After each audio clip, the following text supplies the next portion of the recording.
the ones who want to be entrepreneurs, you have an idea, you have this thing. Have you made the effort to register your business? Or at least secure the name of your business under URSB? Because you have a very beautiful idea, you don't keep for 2 years. By the time you go to URSB, that name will already be taken by somebody else.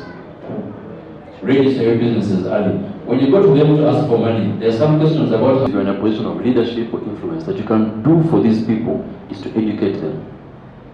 To educate them. That's different from to school them.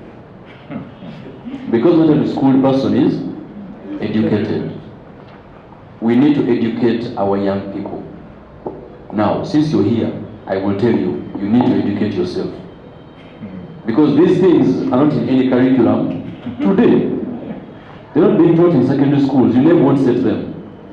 So if you do not educate yourself, you will never know them. So I thank you for being here because you've chosen to educate yourself. We have a very big challenge today.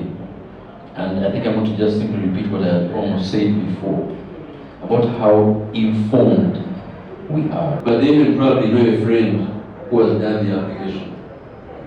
We have networks so wide but so shallow.